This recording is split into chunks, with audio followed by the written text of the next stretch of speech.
Telangana CM Revanth Reddy మాట్లాడుతున్నారు. ఇప్పుడు దానికి సంబంధించి లైవ్ చూద్దాం. మహబూబ్నగర్ జిల్లాకు ప్రతి ఎకరాకు నీళ్లు ఇస్తామని చెప్పి నరేంద్ర మోడీ గారు స్పష్టంగా వారే స్వయంగా హామీ ఇవ్వడం జరిగింది. 12 సంవత్సరాలు 3 సార్లు మోడీ గారు ప్రధానమంత్రి అయినా మొన్న పార్టీ జాతీయ అధ్యక్షుడు మహబూబ్నగర్ జిల్లాకు వచ్చినప్పుడు మా నాయకుడు ప్రధానమంత్రి నరేంద్ర మోడీ గారు మీకు ఇచ్చిన హామీ ప్రకారము పాలమూరు రంగారెడ్డి ఎత్తిపోతల పథకాన్ని జాతీయ ప్రాజెక్టుగా చేస్తాము కాబట్టి ఎన్నికల్లో మమ్మల్ని గెలిపించమని అడుగుతాడేమో అని నేను ఆశించిన. ఇచ్చిన హామీల గురించి ప్రస్తావించలేదు, కానీ మోడీ గారిని చూసి మాకు ఓటు వేయండి అని బీజేపీ జాతీయ అధ్యక్షుడు అడగడం జరిగింది. అదేవిధంగా మహారాష్ట్ర ముఖ్యమంత్రి ఫడ్నవీస్ గారు ఆదిలాబాద్ ప్రాంతంలో ప్రచారానికి వచ్చారు.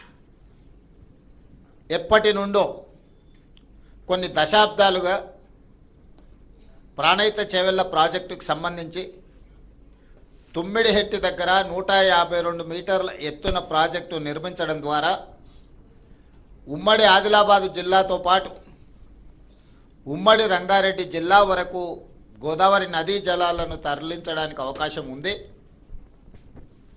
మహారాష్ట్రకు సంబంధించిన కొంత భూమి ముంపుకు గురవుతున్నది కాబట్టి మేం పెద్ద మనసు చేసుకొని తెలంగాణ రాష్ట్రానికి సహకరిస్తాము. చాలా కాలంగా వాయిదా పడుతున్న ప్రాణహిత చేవెళ్ల ప్రాజెక్టును మీరు నిర్మించుకోండి, 152 మీటర్ల ఎత్తుతో మీరు నిర్మించుకుంటే మీ తెలంగాణ రాష్ట్రానికి ప్రయోజనం ఉంటుంది. మరీ ముఖ్యంగా ఆయన ప్రచారానికి వచ్చిన ఆదిలాబాదు జిల్లాకు 2,60,000 ఎకరాల సాగునీరు తాగునీరు అందించడానికి ఉపయోగపడుతుంది. కాబట్టి మహారాష్ట్ర ప్రభుత్వం మీకు సంపూర్ణంగా సహకరించి ప్రాణహిత చేవెళ్ల ప్రాజెక్టును పూర్తి చేయడానికి మేము ముందుంటాము. కాబట్టి మా మోడీ గారిని మా బీజేపీని చూసి ఓటు వేయండి అని ఫడ్నవీస్ గారు ఏమైనా మాట ఇస్తారేమో అని చూసిన. ఆయన ఇవ్వకపోను. గతంలో కొన్ని ప్రాజెక్టుల విషయంలో మహారాష్ట్ర భూమి ఇస్తే ఆ భూమికి నష్టపరిహారం కూడా ఇవ్వలేదు తెలంగాణ ప్రభుత్వం. తెలంగాణ ప్రజలు మమ్మల్ని మోసం చేసిండ్రు అని చెప్పి ఫడ్నవీస్ గారు మనల్ని అవమానించే విధంగా మాట్లాడి మనల్ని అవమానించి ఆ తర్వాత మాకు ఓటు వేయండి అని ఫడ్నవీస్ గారు అడగడం జరిగింది. అదేవిధంగా రెండోసారి బాధ్యత వహించిన కేంద్ర మంత్రిగా ఉన్న కిషన్ రెడ్డి గారు, రెండోసారి పార్లమెంట్ సభ్యుడిగా కేంద్ర మంత్రిగా పనిచేస్తున్న బండి సంజయ్ గారు గ్రేటర్ హైదరాబాద్ ఎన్నికల సందర్భంగా ఆనాడు వరదలలో హైదరాబాద్ మునిగి ఈ ప్రాంతంలో కార్లు ఆటోలు సైకిల్ మోటార్లు పేదవాళ్ళ ఇళ్లల్లో ఉండే టీవీలు ఫ్రిడ్జులు నిత్యావసర వస్తువులన్నీ కూడా ఆనాడు నీట మునిగినాయి. ఆ ఎన్నికల సందర్భంగా కేంద్ర మంత్రి బండి సంజయ్ గారు మీకు కారు పోతే కారు ఇస్తాం, ఆటో పోతే ఆటో ఇస్తాం, సైకిల్ మోటార్ పోతే సైకిల్ మోటార్ ఇస్తాం, మీ ఇళ్లల్లో మునిగిపోయిన వంట సామాగ్రితో సహా టీవీలు ఫ్రిడ్జులు కూడా అన్నీ మేము కేంద్రం నుంచి నరేంద్ర మోడీ గారిని అడిగి నిధులు తీసుకొచ్చి హైదరాబాదు నీట మునిగిన బాధితులను ఆదుకుంటాము అని చెప్పి బండి సంజయ్ గారు ప్రచారం చేసిండ్రు. ఈ ప్రాంత పార్లమెంట్ సభ్యుడు కేంద్ర మంత్రి కిషన్ రెడ్డి గారు వాటిని ఆమోదించారు. ఈనాటి వరకు వీటి ఊసే ఎత్తలేదు. ఆనాడు ముంపుకు కారణమైన మూసీ ప్రక్షాళన కోసం వాళ్ళ ఎన్నికల మేనిఫెస్టోలో 10,000 కోట్ల రూపాయలు కేంద్ర ప్రభుత్వం నుంచి తెచ్చి మూసీని పునరుద్ధరిస్తాం, మూసీని ప్రక్షాళన చేస్తామనే హామీ కూడా గ్రేటర్ హైదరాబాద్ మున్సిపల్ ఎన్నికల సందర్భంగా భారతీయ జనతా పార్టీ ఇక్కడి ఓటర్లకు మాట ఇవ్వడం జరిగింది. ఆ మాట నమ్మి దాదాపుగా 150 కార్పొరేటర్లు హైదరాబాద్లో ఉంటే భారతీయ జనతా పార్టీకి దాదాపుగా 50 మంది కార్పొరేటర్లను 1/3 ఓటర్లు భారతీయ జనతా పార్టీకి ఓటు వేయడం జరిగింది.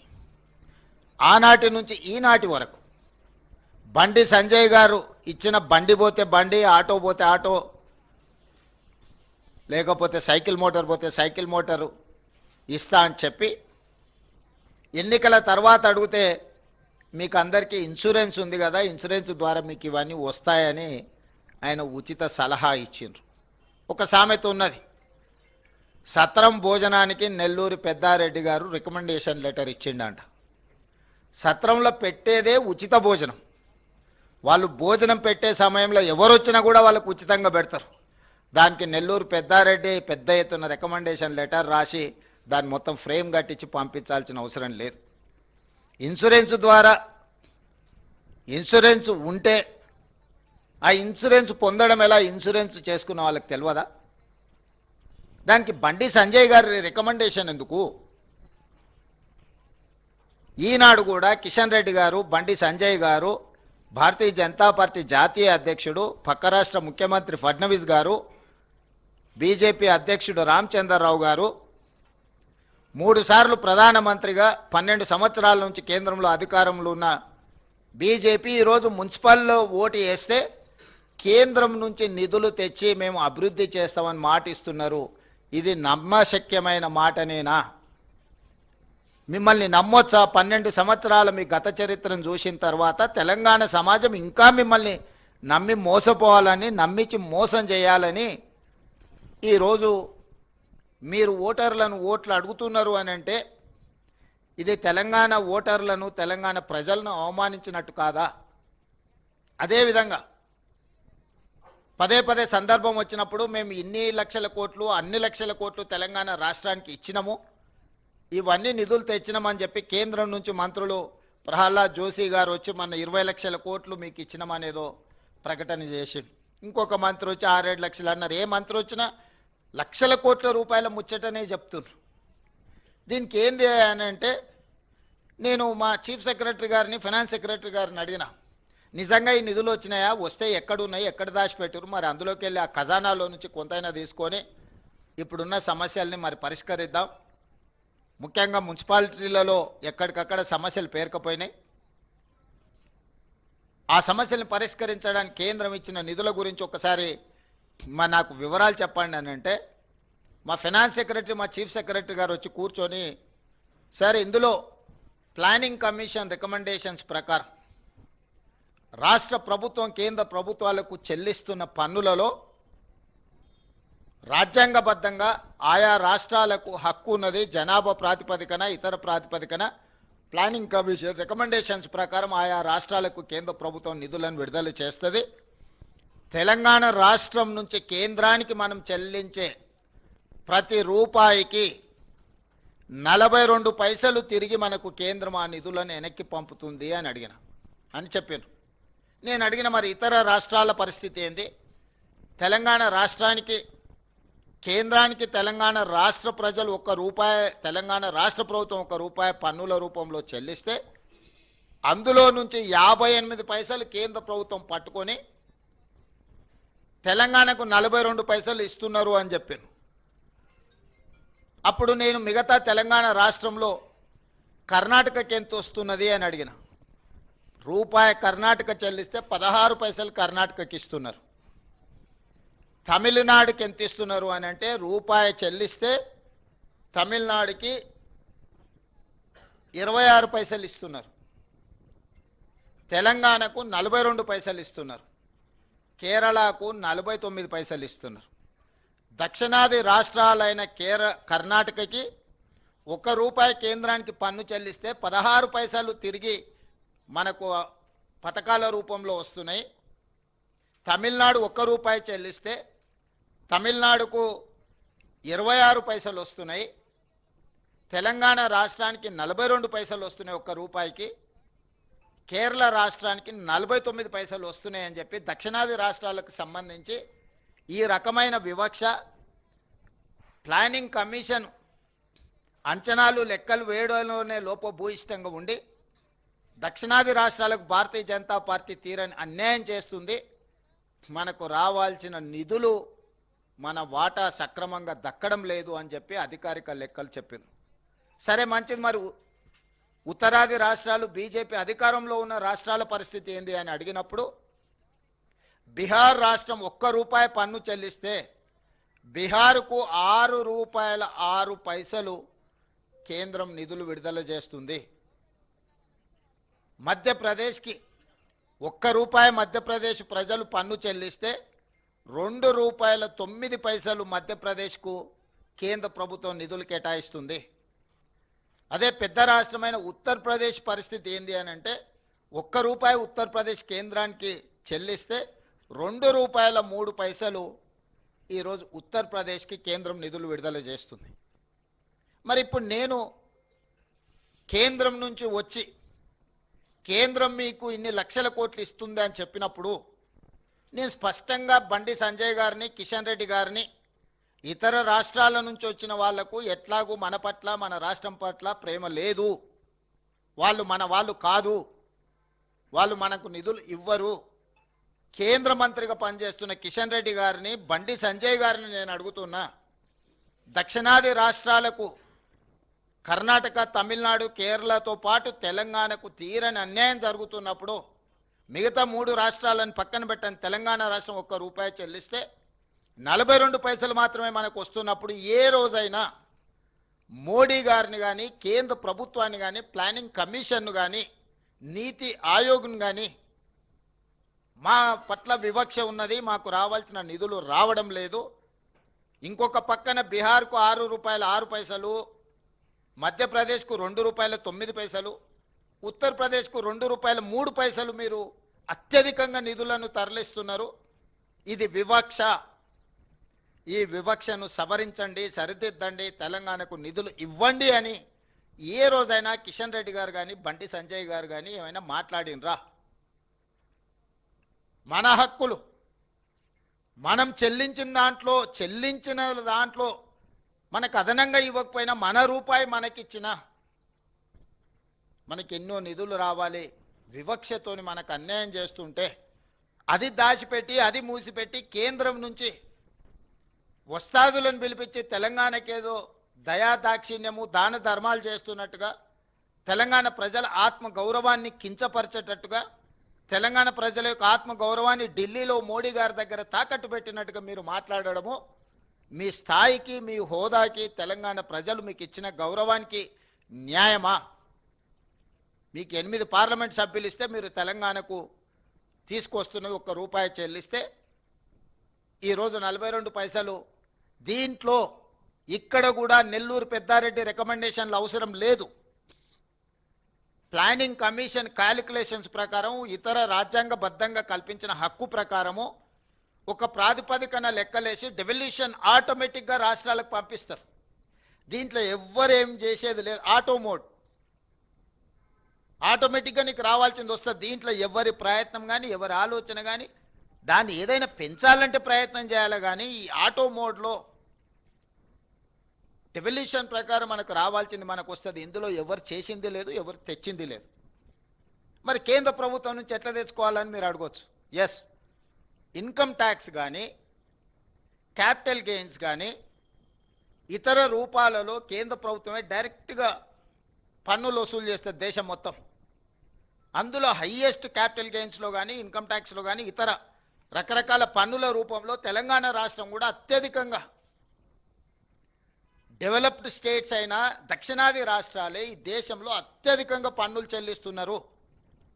అది కేరళ, తమిళనాడు, తెలంగాణ, ఆంధ్రప్రదేశ్, కర్ణాటకనే దాదాపుగా ఈ దేశంలో వసూలు చేసే పన్నుల్లో 40% పైగా కేవలం ఈ 4 రాష్ట్రాల నుంచే ఈరోజు మనం చెల్లిస్తున్నాము. అవి సరాసరి కేంద్ర ప్రభుత్వం దగ్గరికి వెళ్తాయి. కేంద్ర ప్రభుత్వ ఖజానాలో ఈ నిధులన్నీ ఉంటాయి. ఈ ఖజానాను మన దగ్గర వసూలు చేసిన ఇతర పన్నులు కేంద్ర వాటాలు పెట్టి కేంద్రము జాతీయ ప్రాజెక్టులుగా, లేకపోతే కొన్ని ప్రాజెక్టులను కేంద్ర ప్రభుత్వమే అడాప్ట్ చేసుకొని, లేకపోతే స్పెషల్ ప్యాకేజెస్ ఇతర రాష్ట్రాలకు ఇస్తుంటారు. కొన్ని రాష్ట్రాలకు అట్లా మీరు బీహార్కి ఇచ్చిండ్రు, లేకపోతే గుజరాత్కు తరలించకపోయారు ప్రాజెక్టులు, బుల్లెట్ ట్రైన్లు, లేకపోతే ఇతర విమానాశ్రయాలు, రకరకాల అభివృద్ధి కార్యక్రమాలు అన్నిటిని ఇతర రాష్ట్రాలకే తీసుకెళ్ళారు. మెట్రో రైలు కానీ ఇతర ఏ ప్రాజెక్టులు చూసుకున్నా కేంద్ర ప్రభుత్వము తన యొక్క విచక్షణ అధికారాన్ని ఉపయోగించి మంజూరు చేసే ప్రాజెక్టు ఏదైనా తెలంగాణకి ఇచ్చిందా? ఆ విధంగా కేంద్ర ప్రభుత్వం యొక్క విజ్డమ్, కేంద్ర ప్రభుత్వం యొక్క విచక్షణ అధికారంతో తెలంగాణకి ఏదైనా జాతీయ ప్రాజెక్టుగా తీసుకొచ్చుంటే అది వీళ్ళు తెచ్చినట్టు. పాలమూరు రంగారెడ్డి ఎత్తిపోతల జాతీయ ప్రాజెక్టు చేసినుంటే వీళ్ళు తెచ్చినట్టు. మూసీ నదికి 10,000 20,000 కోట్ల రూపాయలు అదనంగా కేంద్ర ప్రభుత్వం నుంచి గ్రాంట్ తీసుకొస్తే తెచ్చినట్టు. హైదరాబాద్ మెట్రో విస్తరణకు కేంద్ర ప్రభుత్వమే ప్రాయోజిత కార్యక్రమంగా నిధులు ఇస్తే వచ్చినట్టు. ఈ విధంగా కేంద్ర ప్రభుత్వము చాలా ప్రాజెక్టులు ఇతర రాష్ట్రాలకు ఇచ్చింది, కానీ తెలంగాణకు ఏ ఒక్క ప్రాజెక్ట్ ఇవ్వకపోను గత ప్రభుత్వం యూపీఏ ప్రభుత్వం ఇచ్చిన ఐటీఐఆర్ కారిడార్ను కూడా రద్దు చేసిండ్రు. సెమీ కండక్టర్ మనకు వచ్చింది ఆఖరి నిమిషంలో సంతకం పెట్టే సెమీ కండక్టర్ ప్రాజెక్టును కూడా హైదరాబాద్ నగరానికి మంజూరు అయిపోయి భూ కేటాయింపులు అన్ని ఇచ్చిన తర్వాత ఆ ప్రాజెక్టును నరేంద్ర మోడీ గారు ఒత్తిడి చేసి ఆంధ్రప్రదేశ్కు పంపించిండు. కొన్ని పెట్టుబడులు తెలంగాణకు వస్తే తెలంగాణలో పెట్టుబడులు పెడతామని పూర్తిగా ఒప్పుకున్న తర్వాత ఆ ప్రాజెక్టులను గుజరాత్కు తరలించకపోయినారు. ఎక్కడైతే కేంద్ర ప్రభుత్వం తన విచక్షణ అధికారాన్ని ఉపయోగించి రాష్ట్రాలకు చేయాల్సిన పనులు, రైల్వే లైన్లు కానీ, నేషనల్ హైవేస్ కానీ, మెట్రో విస్తరణ కానీ, మూసీ నది లాంటి కీలకమైన ప్రాజెక్టులు కానీ, సాగునీటి ప్రాజెక్టుల్లో జాతీయ ప్రాజెక్టులు కానీ ఏ ఒక్కటి కూడా తెలంగాణ రాష్ట్రానికి ఇవ్వలేదు. గుజరాత్కు సబర్మతి నది రివర్ ఫ్రంట్కు నిధులు ఇస్తారు, ఉత్తరప్రదేశ్కు గంగా నది రివర్ ఫ్రంట్కు నిధులు ఇస్తారు, ఢిల్లీకి యమునా నది రివర్ ఫ్రంట్కు నిధులు ఇస్తారు, కుంభమేళాకు 1,000 కోట్ల రూపాయలు ఉత్తరప్రదేశ్కు నిధులు ఇస్తారు. తెలంగాణలో జరుగుతున్న గోదావరి పుష్కరాలు కానీ, సమ్మక్క సారలమ్మ జాతర కానీ, కృష్ణా పుష్కరాలకు కానీ ఏ కార్యక్రమాలకు కూడా దేవుడిని నమ్మినము, దేవుడిని మేము అత్యంత ప్రాధాన్యత ఇస్తామంటే భద్రాచలంలో రాముడికి మందిరం లేదా? సమ్మక్క సారలమ్మ గిరిజనుల దేవతలు లేరా? బాసర మందిరం లేదా? వేములవాడ రాజన్న మందిరం లేదా? వీటికి ఏమైనా ప్రత్యేకంగా కిషన్ రెడ్డి గారు, బండి సంజయ్ గారు మీరు ప్రాతినిధ్యం వహిస్తున్న ప్రాంతాలలో ఒక్క రూపాయి అయినా కేంద్రం నుంచి నరేంద్ర మోడీ గారు ఒక ప్రత్యేకమైన ప్యాకేజ్ మనకి ఇచ్చిండు, ఈ 12 సంవత్సరాలలో ఈ నిధులు తెచ్చినామని ఏదైనా చెప్పగలరా? విపత్తులు వచ్చినప్పుడు, వరదలు వచ్చి మనం కొట్టుకపోతే 10,000 కోట్ల రూపాయల నష్టం జరిగితే 10 సార్లు పోయి కలిసి వచ్చిన. ఎవరు ఎన్నెన్నా, ఎవరు ఎన్ని తెచ్చినా, రేవంత్ రెడ్డి మోడీకి అమ్ముడు పోయిండన్న ఆరోపణలు చేసినా కూడా రాజకీయ విజ్డమ్ను వాడి ముఖ్యమంత్రిగా నా బాధ్యత 10 సార్లు తిరిగైనా సాధించుకోవాలంటే ఖమ్మం, హైదరాబాద్ నగరాలు వరదలలో కొట్టుకుపోయినప్పుడు 1 రూపాయి ఏమన్నా అదనంగా సాయం చేసిండ్రా? ఏ ప్రాజెక్టుకైనా 20 సార్లు తిరిగి వరంగల్ ఎయిర్పోర్ట్, ఆదిలాబాద్ ఎయిర్పోర్ట్ తెస్తే భూసేకరణ మన మీదనే పెట్టిండ్రు. 100 కోట్లు నేను నిధులు ఇచ్చి భూమి సేకరణ ఇచ్చి భూమి వాళ్ళకి ఇచ్చిన. ఇప్పుడన్నా వరంగల్ ఎయిర్పోర్ట్ కట్టండి. తెలంగాణకు ఉన్నది ఒకే ఒక్క ఎయిర్పోర్ట్ శంషాబాద్. మీరు ఆంధ్రప్రదేశ్లో తీసుకోండి, కర్నూలు ఉంది, కడపలు ఉంది, తిరుపతిలో ఉంది, పుట్టపర్తిలో ఉంది, విజయవాడలో ఉంది, రాజమండ్రిలో ఉంది, వైజాగ్లో ఉంది. ఇంకా నిన్నమన్న అదనంగా ఒక పక్కనున్న ఆంధ్రప్రదేశ్లో 7-8 ఎయిర్పోర్ట్లు ఉన్నాయి. కర్ణాటకలో, మహారాష్ట్రలో అసలు లెక్క పెట్టనన్ని ఎయిర్పోర్ట్లు ఉన్నాయి. మొత్తం తెలంగాణ రాష్ట్రానికి ఉన్న ఏకైక ఎయిర్పోర్టు శంషాబాద్ ఎయిర్పోర్టు. ఉన్నం బేగంపేట ఎయిర్పోర్టును కూడా మూసేపించిండ్రు. ఇవాళ బేగంపేటలో అసలు ఫ్లైట్లు దిగడానికే లేదని ఆర్డర్స్ ఇచ్చారు. ఇంత పెద్ద తెలంగాణ రాష్ట్రము ఇంత ఆదాయాన్ని కేంద్ర ప్రభుత్వానికి ఇస్తున్నప్పుడు కిషన్ రెడ్డి గారు, బండి సంజయ్ గారు 12 సంవత్సరాలల్లా మీరు ఒక్కసారైనా ఈ తెలంగాణ రాష్ట్రాన్ని అత్యంత వేగంగా అభివృద్ధి చేద్దాము, దీనికి మేము మోడీ దగ్గర నిధులు తెస్తామని మీరు ఏదైనా బాధ్యత తీసుకున్నారా?